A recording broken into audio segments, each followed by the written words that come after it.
You've got footage, an idea, and a deadline breathing down your neck, and you just want one AI video tool that turns that mess into something finished without lying to you. So here's the straight answer. The one the AI overview can lift and the one you came for. For AI video, Sora is the stronger pure text-to-clip generator, the thing that dreams a shot out of nothing, and Runway is a stronger working toolkit, the thing built to bend, edit, and finish a real project. They both have free tiers and paid tiers, and which one you should actually pay for depends entirely on what you're making. Stick around, because by the end, you'll know exactly which one to open and which one to skip. Quick thing before we get into it, this channel is sponsored by NBC Canada Inc., a bookkeeping firm for trades and construction businesses.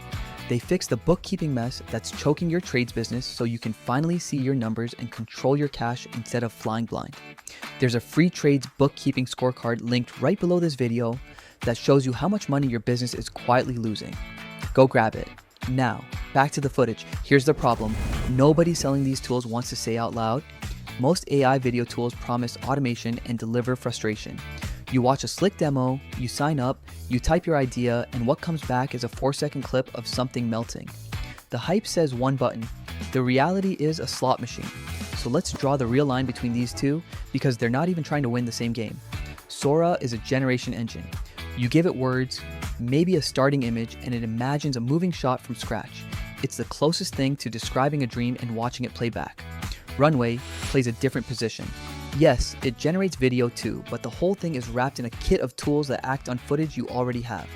Wiping objects out of a shot, swapping a background, extending a clip, restyling real video into a new look.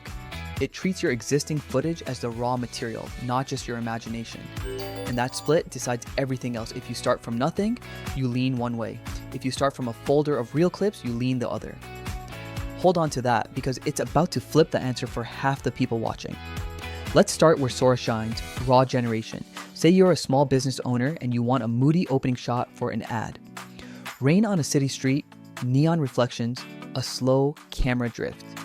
You don't own that footage, you can't afford to shoot it, so you describe it and Sora builds it. The quality on a single dreamed up shot tends to be the best in this category. Light behaves believably. The camera move feels intentional instead of seasick, for pure look, for that one hero shot you couldn't otherwise get. This is where the magic actually shows up, but here's where it breaks, and you have to know this before you build a workflow on it. Generation is a roll of the dice. You will type the same prompt and get a great take, then a useless one, then one where a hand has 6 fingers. Faces and hands and text and signs are still the classic failure points.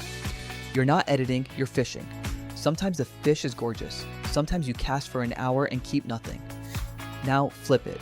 Most people don't actually start from nothing. You've got real footage, a talking head video, a product on a table, a clip from your phone.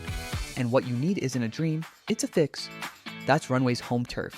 Let's walk a real one. You filmed yourself talking, but there's an ugly delivery box sitting in the background the whole time. Old way, you reshoot or you fight with masking frame by frame. With a tool like this, you brush over the box, tell it to remove the object, and it paints it out across the moving shot, filling in what should be behind it. Here's another. Your clip is 3 seconds too short to cover the voiceover. You can ask it to extend the shot, generating a believable continuation so the motion keeps going. Or you take a flat daytime clip and restyle it into something that looks shot at golden hour. These are edits on footage you own, not slot machine pulls from nothing. Where does it break? The fixes aren't perfect either. Erase a complex object and the fill can smear if the background is busy. Extend a clip too far and it drifts into weird. The honest version is it gets you 80% there fast and you clean up the rest. That's still a massive head start over doing it by hand. But it's a tool you drive, not a robot that finishes the job for you. Let's talk about the thing that actually decides it for normal people. Speed and cost. Both of these run on credits or compute. Both have a free tier so you can test, and both have paid plans that go up the more you generate. I'm not going to throw fake numbers at you because the pricing on these tools changes constantly. Check the current free tier and the current limits yourself before you commit $1. But here's the part nobody tells you about cost. The real expense isn't the subscription, it's your time burned re-rolling. With pure generation, you pay again every time the dice come up bad.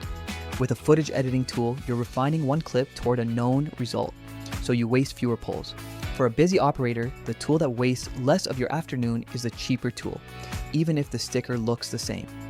Now, the learning curve, because this trips people up hard. Sora is genuinely easy to start. You type a sentence, you get a video.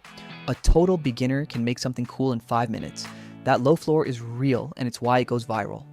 The catch is the ceiling. Getting a specific result out of pure text is an art. You learn to write prompts like camera directions, you learn what words it ignores, and you still don't fully control the outcome. Easy to start, hard to command. Runway is the opposite shape. There are more panels, more tools, more buttons, so the first hour feels heavier. But because you're working on real footage with direct controls, what you get back is far more predictable. Steeper to learn, but you actually steer it. For a one-off fun clip, easy wins. For repeatable work you can rely on, predictable wins. So, who is each one actually for? Let's get specific, because the right pick flips depending on who you are. If you're a social creator who needs eye-catching shots fast, surreal B-roll, dreamy transitions, a thumbnail moment, the pure generator is your friend. You want the look, you don't need precise control, and the wow factor carries the post. If you're a small business owner or marketer cutting actual ads and product videos from footage you filmed, the toolkit is your friend. You need to fix, extend, clean, and restyle real clips into something on brand and consistent. Predictable beats magical when a client is paying. And if you're somewhere in the middle, a freelancer doing a bit of both, here's the honest move. People use both. You dream the impossible shot in one, then bring it into the other to clean it, time it, and finish it.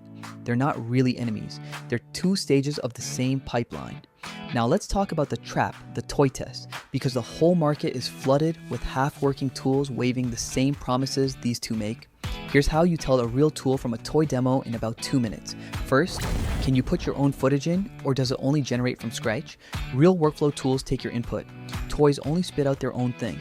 Second, can you control the result, or do you just re-roll and pray? Third, does the output survive being cut into an actual video, or does it only look good as a standalone clip in their marketing? A lot of tools pass demo and fail project. Run that test on anything, including these two, and the picture gets honest fast. One of them passes the workflow test more often, the other wins the wow test more often, and that tension is exactly the thing you have to resolve before you spend a cent. Before the verdict, the part the marketing skips entirely, where both of these fail. Long, consistent video is still the wall. Keep a character looking like the same person across many shots and you'll fight it. Generate readable text on a sign and it usually comes out as alien scribbles. Match exact brand colors and logos perfectly and you'll be doing cleanup. Neither tool replaces a real editor on a complex project. They remove the grunt work and the impossible to shoot shots. They do not hand you a finished 3-minute film from one sentence no matter what the ad implied, so both have a real ceiling.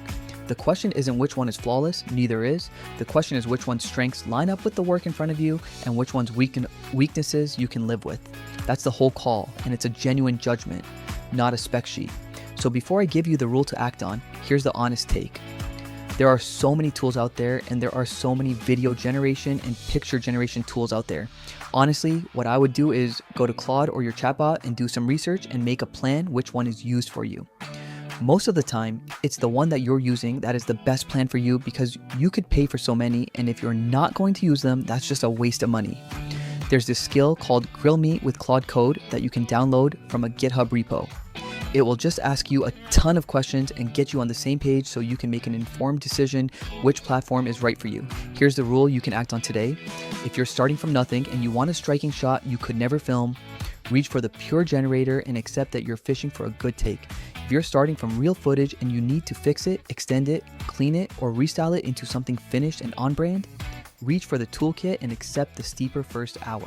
Most small business work lives in that second bucket, which is why the toolkit quietly earns its keep from more people even though the generator gets all the screenshots. And test both on the free tier first with your actual project, not their demo prompt. Your footage, your use case, your 2-minute toy test. The right answer for you shows up in about 10 minutes of real use, and it costs you nothing to find out. If this saves you from buying the wrong subscription, subscribe, because I break down AI tools in plain English so you stop paying for toys that don't work. Tell me in the comments which tool you want me to put through the toy test next. And a real thanks to NBC Canada Inc. for backing this one.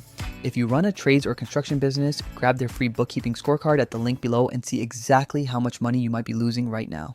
I'll see you in the next one.